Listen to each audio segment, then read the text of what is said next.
आइए जानते हैं कि रंध्र क्या होता है। रंध्र का इंग्लिश वर्ड होता है स्टोमेटा। देख सकते हैं यहाँ पर लिखा गया है। इसकी हम परिभाषा की बात करते हैं कि इनकी परिभाषा किस तरीके से होती है या किस तरीके से दी जा सकती है।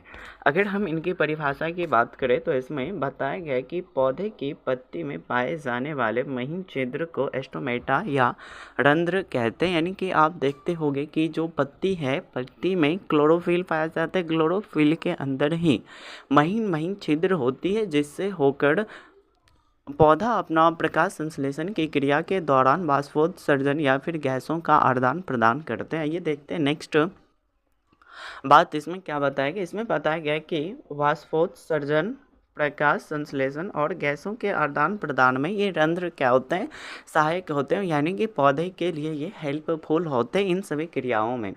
रंध्र का खुलना और बंद होना, यहाँ पर आप देख सकते हो, रंध्र का खुलना और बंद होना द्वार कोशिका के द्वारा नियंत्रण होता है। आप द्वार कोशिका, अभी हम आपको थोड़ी देर में डायग्राम के माध्यम से बताएंगे कि द्वार कोशिका क्या होता है और वो किस तरीके से रंध्र को बंद करता है और खोलता है। ठीक है, आइए देखते हैं। जब रक्षक कोशिका यानी कि गार्ड सेल बोले तो यही द्वार कोशिका का ही दूसरा नाम है गार्ड सेल।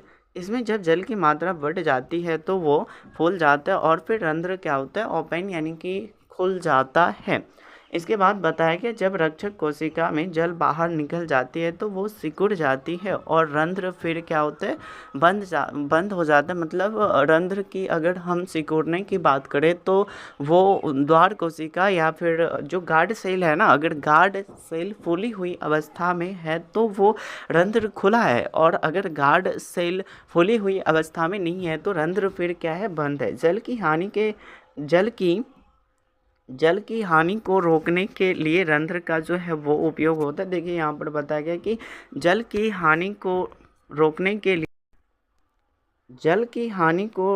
के लिए रंध्र का उपयोग किया जाता है। ये नेक्स्ट स्लाइड में देखते हैं, नेक्स्ट स्लाइड में कौन सी बातों की जिक्र की गई है। ठीक है, बढ़े आगे। यहाँ पर देख सकते हो आप चित्रों में ये बताया गया द्वार कोशिका है ना, द्वार कोशिका यानी कि गार्ड सेल, फिर ये हो गया रंध्र। इसका रंध्र की जो छिद्र होती है ये देख सकते हो, और ये है हरित लवक। यहाँ पर आपको हरित लवक से लेना देना नहीं है, आपको ये समझना है कि रंध्र बंद और कैसे खोलता है। देखो ये हुआ बंद रंध्र। इसमें देखो रंध्र कैसे बंद होता है, यहाँ पर ये आपको समझना है। जो ये द्वार कोशिका है, इसमें जब पानी की मात्रा बढ़ती है तो इसका जो क्षेत्रफल यानी कि जो आयतन है वो फिर बढ़ता है, और जब आयतन बढ़ेगा तो वो फिर क्षेत्र लेगा, और इस तरीके से फिर रंध्र क्या होता है, बंद होता है। ठीक।